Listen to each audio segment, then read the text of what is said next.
आज अपने बात करेंगे किसी वलय के कारण उत्पन्न होने वाले विद्युत क्षेत्र।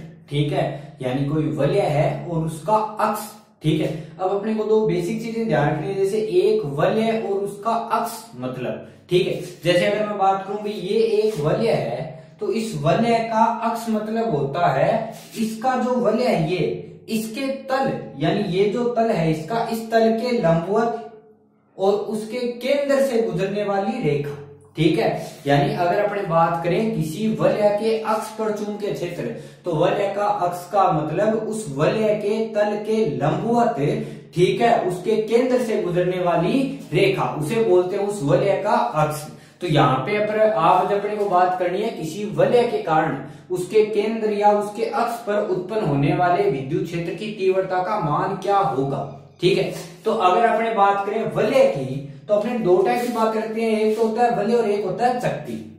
अगर अपने बात करें चकती की तो चकती अपना रखती है क्षेत्रफल, जबकि वलय क्षेत्रफल नहीं रखती, वह अपना क्या रखती है, लंबाई रखती है। ठीक है, तो यहाँ पे अपने को बात करनी है वलय की, तो वलय का मतलब खुद क्या रखे, लंबाई। ठीक है, तो जैसे वर्त है, ठीक है, तो यहाँ पे जो आवेश है वो सिर्फ कहां पे, उसकी लंबाई में, क्योंकि वलय के अंदर बीच वाला भाग क्या होता है, एकदम खोखला, बीच में कुछ भी नहीं होता, साइड में बस एक वलय।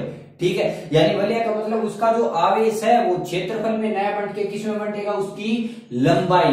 ठीक है, जिस टाइप से अपने दृढ़पिंड गतिकी के अंदर एक वलय लेते हैं तो वलय के जब द्रव्यमान के रूप में उसको तोड़ते हैं तो वलय का द्रव्यमान के रूप में तोड़ने के लिए उसका जो द्रव्यमान है वो उसके लंबाई के रूप में सतत रूप से क्या किया जाता है, बांटा जाता है। ठीक है, तो यहाँ पे अगर अपने बात करें किसी वलय के कारण उत्पन्न चुंबकीय क्षेत्र की और उसके अक्ष, यानी ये वलय है तो ये हो गया उसका तल, उसका अक्ष मतलब इसके तल के लंबवत और उसके केंद्र से गुजरने वाली ये वाली रेखा। ठीक है, यानी ये उसका केंद्र है तो उसके केंद्र से ऐसे जो रेखा गुजरे उसे बोलेंगे उस वलय का अक्ष। तो यहाँ पे अपने को बात करनी है किसी वलय के अक्ष पर उत्पन्न चुंबकीय क्षेत्र की तीव्रता। ठीक है, तो अगर अपने बात करें वलय के अक्ष पर उत्पन्न चुंबकीय क्षेत्र की तीव्रता की, तो मैंने मान लिया एक वलय है। ठीक है, इस वलय को अपने ऐसे रखा है। ठीक है, यानी ये वलय ऐसे रखेगी, ठीक है, ऐसे। ठीक है, तो वलय के अक्ष, तो वलय का ये रहा केंद्र और उसके केंद्र से गुजरने वाली रेखा, यानी ये जो रेखा है उसे बोलेंगे उसका अक्ष। इसके अक्ष पर कोई बिंदु P है जिस पर मुझे विद्युत क्षेत्र की तीव्रता का मान क्या करना है, ज्ञात करना है। ठीक है, तो यहाँ पे अगर वलय है तो वलय पे मैंने मान लिया आवेश क्या है, Q, माना वलय का संपूर्ण आवेश क्या है, Q, और इस वलय की जो त्रिज्या है वो मैंने मान ली कैपिटल है R, और उस वलय का जो केंद्र है और जो बिंदु P है उनके मध्य की दूरी कितनी मान ली मैंने, x। ठीक है, अब यहाँ पे अगर अपने को विद्युत क्षेत्र निकालना है तो कल अपने बात की थी विद्युत क्षेत्र के लिए कभी भी संपूर्ण आवेश काम में नहीं आएगा अगर वो एक बिंदु आवेश नहीं है तो यहाँ पे अगर मैं वलय की बात करूं तो वलय एक बिंदु नहीं है। इसका मतलब ये है कि मुझे अगर इसका विद्युत क्षेत्र निकालना है तो पहले तो इसको बिंदु के रूप में क्या करना पड़ेगा, तोड़ना पड़ेगा। और बिंदु के रूप में तोड़ने के लिए अपने तीन प्रकार के वितरण की बात की थी, रेखीय आवेश वितरण, आयतन आवेश वितरण और पृष्ठीय आवेश वितरण। ठीक है, यानी यहाँ पे अपने को कौन सा वितरण करना है उसके हिसाब से एक छोटा सा अल्पांश dq मानेंगे, dq के बाद E का मान निकालेंगे, E के मान निकालने के बाद अपने को कुल E के लिए उसका समाकलन करना है या नहीं करना, उसके लिए अपने को उसकी दिशा का क्या करना पड़ेगा, निर्धारण। ठीक है, इसलिए मैंने इस पे आवेश मान लिया Q और वो मान लिया मैंने किसका, प्लस का। ये मैंने मान लिया इस पे आवेश है प्लस का Q। अगर मैं यहाँ पे E की बात करूं तो उस E के लिए मुझे छोटा सा अल्पांश मानना पड़ेगा dq। ठीक है, तो उस dq के लिए मैंने मान लिया कि इसका एक छोटा सा अल्पांश क्या है, dq। ठीक है, तो मैंने माना वलय का अल्पांश, ठीक है, वलय का अल्पांश है जिस पर आवेश dq है। तो अगर आवेश dq है तो अपने ये पता है ये जो वलय है उसका जो आवेश है वो किसके रूप में वितरित होगा, उसकी लंबाई। तो लंबाई का मतलब इसके लिए लिखा जाएगा लैम्डा। तो लैम्डा के लिए क्या लिख सकते हैं, dq बटे dl। या फिर इस लेमड़ा को लिखा जा सकता है Q बटे में L की जगह उसकी क्या आएगी, लंबाई। और किसी भी वलय की लंबाई का मतलब होता है उसकी परिधि, इसलिए वलय की लंबाई की जगह क्या आएगी, परिधि। और परिधि क्या लिखी जा सकती है, 2πr। ठीक है, तो यहाँ पे लिखा जा सकता है लेमड़ा को dq बटे dl, या फिर लेमड़ा को लिख दो q बटे 2πr, अपनी मर्जी है। जैसे मैंने लिखा q को, लेमड़ा को dq बटे dl क्यों लिखा, क्योंकि मुझे इसका विद्युत क्षेत्र की तीव्रता निकालने के लिए इसको छोटे छोटे अल्पांशों के रूप में क्या करना पड़ेगा, तोड़ना पड़ेगा। ठीक है, इसलिए आपने इसको तोड़ा मैंने छोटे से अल्पांश dq के लिए। ठीक है, तो dq के अल्पांश के लिए मैंने इसका dq अल्पांश मान लिया सबसे ऊपर, ये अल्पांश है dq। अब मेरे को अगर बिंदु आवेश के कारण विद्युत क्षेत्र की तीव्रता की बात करूं तो ये अतः अगर मैं बात करूं इस बिंदु को मैंने A माना, तो अतः A के कारण विद्युत क्षेत्र, अगर मैं A के कारण विद्युत क्षेत्र की बात करूं तो मैंने लिखा उसको EA, लेकिन ये जो E है वो एक छोटे से अल्पांश के कारण है, इसलिए मैंने इसको लिखा DEA। B एक अल्पांश के कारण विद्युत क्षेत्र, उसको लिखते हैं KQ बटे R का स्क्वायर, लेकिन यहाँ पे Q नहीं आएगा, क्या आएगा DQ, DQ बटे R का स्क्वायर। R क्या होती है, उस बिंदु और उस अल्पांश के मध्य की दूरी, तो ये रहा बिंदु और ये रहा अल्पांश, तो यानी R है ये दूरी मैंने क्या मानी, R। ठीक है, तो यहाँ पे A आ गया। अब अगर मेरे को कुल E का मान चाहिए तो कुल E के लिए मेरे को E का क्या, D का क्या करना पड़ेगा, समाकलन। लेकिन समाकलन करते टाइम अपने को ये चीज ध्यान रखनी है भी सब E की दिशा क्या होनी चाहिए, समान होनी चाहिए। अगर सब E की दिशा समान है तब तो उसका क्या करेंगे, समाकलन। तो E की दिशा समान है या नहीं, इसलिए कम से कम अपने को 2 E तो देखने पड़ेंगे। पहला E मैंने ये निकाल लिया, इसी तरह क्या निकालेंगे, दूसरा E। तो मैंने क्या किया, इस E के मान के लिए इसकी दिशा अगर मैं देखूं तो अपने को ये पता है भी जो भी जिस बिंदु पे विद्युत क्षेत्र की तीव्रता निकालनी होती है उस बिंदु पर बल और विद्युत क्षेत्र की दिशा समान कब होती है, जब उस पर प्लस का एक कूलम आवेश रखा जाए। ठीक है, तो यानी मेरे को अगर दिशा का निर्धारण करना है तो दिशा के निर्धारण के लिए जिस बिंदु पर विद्युत क्षेत्र की तीव्रता का मान ज्ञात करना है उस बिंदु पर एक कूलम आवेश क्या किया रखना है। तो मैंने इस पे प्लस का एक कूलम आवेश रख दिया।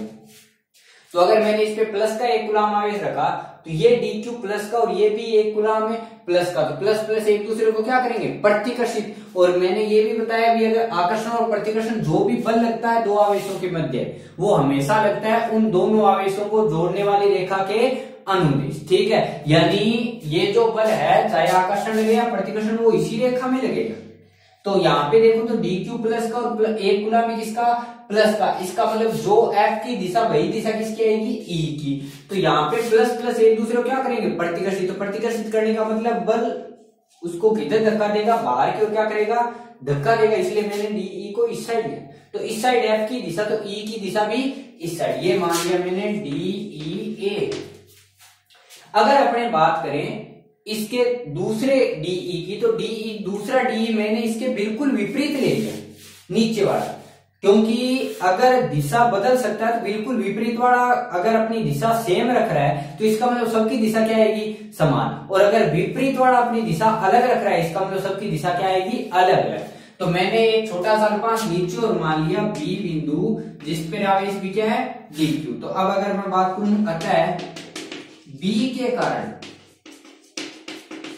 अगर B के कारण विद्युत क्षेत्र की अपने बात करें तो B के कारण विद्युत क्षेत्र लिखूंगा DEB बराबर K DQ बटे R का स्क्वायर। अब R देख लेते हैं क्या आता है, अगर R देखूं तो ये रहा।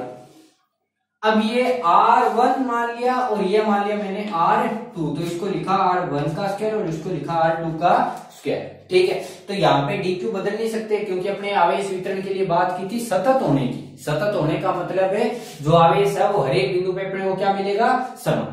तो यहाँ पे DEA और DEB आ गया। अब इनको जोड़ना या घटाना उसका निर्धारण किया जाएगा इनके दिशा के आधार पर, इसलिए अपने देखेंगे दिशा। तो दिशा के लिए वापस कितने कूलम आवेश, एक कूलम, ये भी प्लस का और ये भी प्लस का, तो वापस क्या करेंगे, प्रतिकर्षित। तो प्रतिकर्षित करने का मतलब ये इसको इधर क्या देगा, धक्का देगा। इसको मैंने लिख लिया DEB। तो अब अगर मैं देखूं DEA और DEB दोनों की जो दिशा है वो एक दूसरे के दिशा में नहीं आ रही, और नई एक दूसरे के क्या आ रही है, विपरीत। अगर विपरीत आती तो क्या कर देते, घटा देते, और अगर समान दिशा में आती तो क्या कर देते, जोड़ देते। इसका मतलब ये है भी मेरे को डीई को न तो मैं घटा सकता हूं नहीं जोड़ सकता हूं, तो अगर जोड़ नहीं सकता इसका मतलब मैं समाकलन भी नहीं कर सकता, इसलिए मैं डीई का सीधा समाकलन नहीं कर सकता। तो जब भी ऐसी स्थिति बने भी दो सदिश एक दूसरे के विपरीत नहीं आए या फिर समान दिशा में नहीं आए, तो उस स्थिति के अंदर अपने सदिशों के क्या लेते हैं, घटक लेते हैं। ठीक है, तो यहां पे अगर मैं घटक लूं तो मैंने ऊपर वाला कोण माना थीटा, तो अगर मैं ऊपर वाले त्रिभुज और नीचे वाले त्रिभुज की बात करूं, ठीक है, तो इस त्रिभुज अगर मैं बात करूं त्रिभुज AOP व त्रिभुज BOP में, अगर मैं बात करूं त्रिभुज AOP यानी ये ऊपर वाला त्रिभुज और नीचे वाला त्रिभुज BOP में, तो अपने को एक बात तो क्लियर है, नीचे वाला जो भुजा है ये x जो मान है वो दोनों में कॉमन है। ठीक है, और जो r है ये भी त्रिज्या, तो ये भी क्या है त्रिज्या, तो दोनों मान क्या है समान, तो x का मान भी समान और r का मान भी क्या है समान, तो x और r दोनों का मान समान है, तो इसका मतलब r1 और r2 भी एक दूसरे क्या होंगे बराबर। तो अगर मैं यहां पे लिखूं त्रिभुज AOP व BOP में OP क्या है उभयनिष्ठ है, उभयनिष्ठ होने का मतलब दोनों में आ रही है, और अपने को ये भी पता है भी OA बराबर है OB, क्योंकि वो क्या उसकी त्रिज्या है। तो अगर दोनों भुजाएं बराबर है तो इसका मतलब तीसरी भुजा भी इसकी क्या होनी है बराबर, तो अतः तीसरी भुजा की बात करूं तो R1 बराबर होगा R2 की, तो R1 और R2 अगर बराबर है तो अतः मैं ये लिख सकता हूं कि जो DEA है वो भी बराबर होगा DEB के, क्योंकि R1 और R2 का ही तो अंतर है, और ये दोनों क्या एक दूसरे के बराबर, इसका मतलब DE1 और DE2, DEA और DEB दोनों एक दूसरे के आएंगे बराबर है। अब यहाँ पे घटक लेने के लिए मैंने ये कोण थीटा माना, तो ये भी क्या आएगा थीटा, क्योंकि दोनों त्रिभुज एक जैसे है, तो ये थीटा है। तो अगर मैं इस रेखा को आगे बढ़ाऊं तो ये कोण थीटा, तो ये भी क्या आएगा थीटा, शीर्षाभिमुख कोण है। देखो ये थीटा, तो सामने वाला भी थीटा, ये थीटा, तो इसके सामने वाला ये भी थीटा, क्योंकि दोनों कोण कौन से हैं शीर्षाभिमुख, तो इसके आधार पे इसके घटक लिए जा सकते हैं। अगर DE का मैं ये घटक लूं तो इसके साथ कोण क्या बना रहा है थीटा, तो जिस दिशा में कोण थीटा बनता है वह घटक हमेशा कौन सा थीटा आता है कोस थीटा, तो DEA के साथ थीटा दिया है DEA कोस थीटा, तो बच गया वो DEA साइन थीटा। इसी तरह अगर मैं DEB की बात करूं तो DEB इसके साथ थीटा कोण बना रहा है, इसका मतलब ये घटक क्या आएगा DEB कोस थीटा, और जो बच गया वो DEB साइन थीटा। तो यहाँ पे अगर मैं गौर से देखूं तो DE के दो घटक हैं कोस थीटा और साइन थीटा, उसमें से जो कोस थीटा उनकी दिशा तो आ रही है समान, समान दिशा आने का मतलब इनको क्या करेंगे जोड़ेंगे। ठीक है, और जो DE साइन थीटा और DA साइन थीटा है उनकी दिशा एक दूसरे क्या है विपरीत है।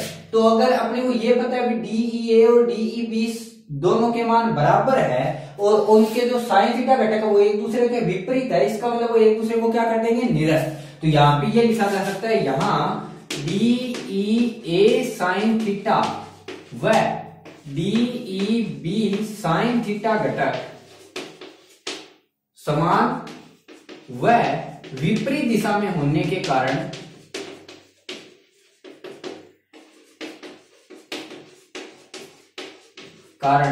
निरस्त हो गए।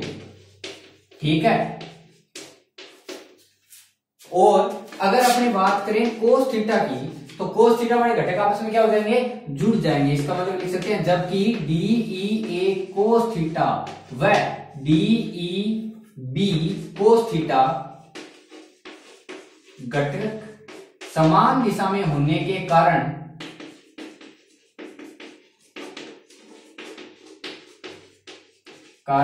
जुड़ जाएंगे।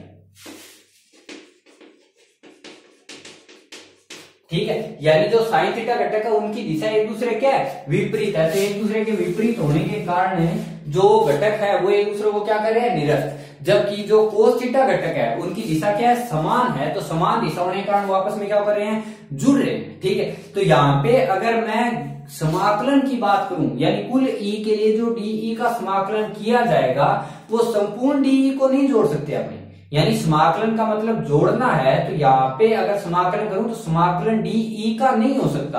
क्यों? क्योंकि डीई को मैं नहीं जोड़ सकता। यहाँ पे जोड़ किसको हो सकता हूं? डीई कोस थीटा को। इसका मतलब ये है भी मुझे अगर समाकलन करना है तो यहाँ पे समाकलन डीई का नहीं होगा, यहाँ पे डीई कोस थीटा का होगा। तो यहाँ पे लिख सकते हैं अतः ई पी के लिए, यानी बिंदु पी पर अगर कुल विद्युत क्षेत्र की बात करूं तो उसके लिए मेरे को डीई ए ले लो चाहे डीई बी ले लो, आगे क्या है? Cos theta. इसका क्या करना पड़ेगा? समाकलन। ठीक है, क्यों? क्योंकि अगर मेरे को कुल ई चाहिए तो मेरे को डी को क्या करना पड़ेगा? जोड़ना। और जोड़ना मतलब क्या करना? समाकलन। तो यहाँ पे मैं डीई को नहीं जोड़ रहा, डीई कोस थीटा को जोड़ रहा हूं। ठीक है, तो इसका मतलब ये है कि मुझे जो समाकलन करना है वो डीई का नहीं होगा, डीई कोस थीटा का होगा। ठीक है, अब यहाँ पे अगर मैं डीई से डीई कोस थीटा में जाऊं तो यहाँ पे अगर मान रखें ईपी का, तो ईपी को लिखा जा सकता है समाकलन डीई की जगह लिख सकते हैं के डी क्यू बटे में आर का स्क्वायर। ठीक है, आगे अगर मैं कोस थीटा देखूं तो कोस थीटा का मतलब ये है, अगर मैं किसी त्रिभुज के अंदर बात करूं तो किसी भी त्रिभुज के अंदर कोस थीटा का मतलब होता है, अगर अपने साइन कोस टेन, ठीक है, तो कोस थीटा का मतलब होता है आधार बटे कर्ण। ठीक है, तो अगर मैं लिखूं आधार बटे कर्ण, तो इस त्रिभुज के अंदर अगर बात करूं तो आधार आ गया ओपी, क्योंकि जिस भुजा के साथ कोण बनता है उसे क्या लिखते हैं? उसका आधार। तो आधार तो ओपी और आधार बटे कर्ण यानी ओपी बटे क्या आएगा? एपी। कर्ण यानी क्या आएगा? आर1। तो इसको लिख सकता हूं आधार बटे कर्ण यानी ओपी बटे एपी। ठीक है, ओपी यानी आधार और एपी आ गया। ठीक है, तो यहाँ पे अगर मैं लिखूं के डी क्यू बटे आर का स्क्वायर, ठीक है, R1 को आर मान रहा हूं दोनों को, क्योंकि दोनों सेम है। तो अगर मैं इसको R1 का स्क्वायर लिखूं तो यहाँ पे ओपी की जगह क्या आएगा? ओपी ये है और जिसकी दूरी कितनी मानी है? x। तो ओपी का वैल्यू क्या है? कितना? x। और नीचे एपी का वैल्यू क्या है? R1। तो इसको लिखा जा सकता है के डी क्यू एक्स बटे R1 का घात कितना? 3। अब अपने को ये पता है कि जो dq है उसको क्या लिखा जा सकता है? अगर यहाँ पे लैम्बडा की बात करूं तो लैम्बडा लिख सकता हूँ dq बटे dl। तो यहाँ पे जो dq है उसको लिखा जा सकता है लैम्बडा dl। तो इसको लिख सकते हैं अपने के x q की जगह लिखा जा सकता है लैम्बडा dl और बटे R1 की घात कितनी? 3। अब अपने को ये पता है कि उस त्रिभुज के अंदर अगर मैं बात करूं तो जो R1 है, R1 की घात कितनी है? 3। तो R1 उसका कर्ण है, तो कर्ण को ये लिख सकते हैं कि आधार स्क्वायर प्लस है लंब स्क्वायर। ठीक है, तो यहाँ पे इसको ये लिखा जा सकता है के एक्स लैम्बडा डीएल बटे में R1 की जगह लिखा जा सकता है अंडर रूट में एक्स स्क्वायर प्लस है आर स्क्वायर, और उसकी घात कितनी है? 3। अंडर रूट में X square plus R square क्यों लिख सकते हैं? क्योंकि इस त्रिभुज के अंदर R1 क्या है? कर्ण है। तो कर्ण को लिख सकता हूँ आधार स्क्वायर प्लस है लंब स्क्वायर। ठीक है, तो इसको लिख सकते हैं ये चीज। तो यहाँ पे अंडर रूट का मतलब घात कितनी? 1/2 और उसकी घात कितनी? 3। तो टोटल घात कितनी? 3/2। तो इसको लिखा जा सकता है के एक्स लैम्बडा डीएल और बटे X square plus R square की घात कितनी? 3/2। अब अगर मुझे समाकलन करना है तो समाकलन करने का मतलब ये है कि उसके आधार पे अपने जो जो नियतांक है वो नियतांक इसे इधर आ सकते हैं बाहर। तो k है वो एक समानुपातिक नियतांक है, तो k तो आ गया बाहर। x देखूं तो x उसके केंद्र से दूरी है, तो x केंद्र से दूरी होने के कारण x का मान कहीं पे भी नहीं बदल रहा। ठीक है, इसके लिए भी x है और इसके लिए भी, क्योंकि सबके लिए R1 का मान क्या है? समान है। तो यहाँ पे x के मान में भी कोई परिवर्तन नहीं होगा। दूसरा लैम्बडा अपने को पता है कि सततावेश वितरण का मतलब उसको बदल नहीं सकते। R है वो कैपिटल R और नीचे x नहीं बदल सकता और नहीं R यानी त्रिज्या भी नहीं बदल सकती। तो ये दोनों में क्या है? नियत। तो नीचे X square plus R square की घात 3/2। तो समाकलन किसका? सिर्फ है डीएल का। तो डीएल मतलब क्या? उसकी लंबाई, और डीएल मतलब लंबाई होने का मतलब ये है भी उसको लंबाई को जोड़ समाकलन करने का मतलब उसकी टोटल लंबाई, और किसी भी वलय के लिए टोटल लंबाई का मतलब क्या होता है? उसकी परिधि। तो यहाँ पे लिखा जा सकता है के एक्स लैम्बडा डीएल की जगह क्या आएगा? 2πr, क्योंकि उसकी जगह क्या आ सकती है? उसकी परिधि। और नीचे क्या आएगा? X square plus R square की घात 3/2। ठीक है, तो यहाँ पे अगर अपने बात करें भी मैं ये लिखूं भी ये जो x है वो बहुत बड़ा है किससे, r से, यानी उस बिंदु की दूरी अगर उससे बहुत दूरी ज्यादा हो, यदि x बहुत बड़ा हो किससे, r से, तो x बहुत बड़ा हो r से, तो x square plus r square को सिर्फ क्या लिखा जा सकता है, r स्क्वायर x स्क्वायर। यदि x है वो बहुत बड़ा है r से, तो x square plus r square सिर्फ किसके बराबर लिख सकते हैं, x स्क्वायर। तो इसको लिखा जा सकता है इक्विको के x लैम्डा 2 पाई r, और अपॉन में अगर मैं बात करूं x square plus r square की, तो x square plus r square को क्या लिखा जा सकता है, x square plus r square को सिर्फ क्या लिख सकता हूं, x स्क्वायर। और यहाँ पे x स्क्वायर लिखने के बाद उसकी घात कितनी है, 3/2, तो यहाँ पे क्या बचेगी, x की घात कितनी 3, तो ये बिंदु से ये कितनी पावर बचगी 2, तो इसको लिखा जा सकता है k लैम्डा 2 पाई r बटे x स्क्वायर।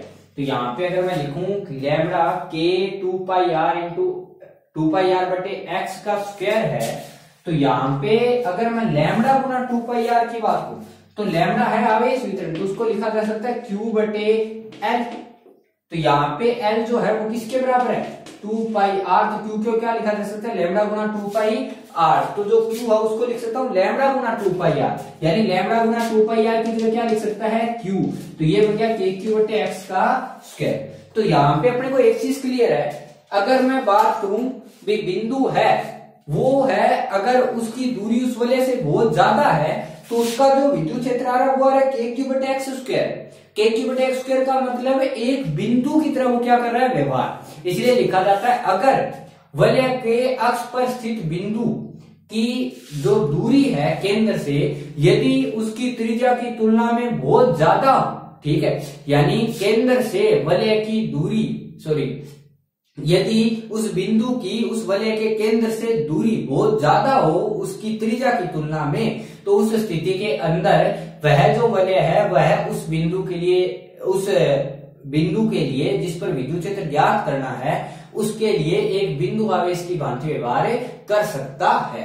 ठीक है, अगर यहाँ पे बात करें अपनी ये, और यदि मैं ये लिखूं भी ये जो बिंदु P है वो केंद्र पर हो, अगर मैं लिखूं E केंद्र, तो अगर मैं ये लिखूंगी E केंद्र पर हो, तो केंद्र पर होने का मतलब क्या है, केंद्र पर होने का मतलब ये है कि जो R है उसका मान कितना, जो X है उसका मान कितना होना चाहिए 0। क्यों, क्योंकि केंद्र पर होने का मतलब बिंदु यहीं पे होना चाहिए, तो ये दूरी तो होगी नहीं, तो ये दूरी घट के कितनी हो जानी चाहिए 0। तो अगर मैं E केंद्र की बात करूं तो उसके लिए जो X है वो कितना होना चाहिए 0, यानी ये जो वलय बस्ती है KX, ठीक है, यहाँ पे जो X है, यहाँ पे अगर मैं इसको देखूं kx लैम्डा 2 पाई r, तो यहाँ पे अगर मैं बात करूं केंद्र की, तो केंद्र का मतलब ये है कि x का मान कितना है 0 है, ठीक है, तो x का मान 0 होने का मतलब कुल E का मान भी कितना 0, क्योंकि x इसमें कितना है ऊपर, क्योंकि किसी संख्या को x से 0 से गुणा करने पे टोटल होना चाहिए 0, क्योंकि उसके लिए x का मान कितना है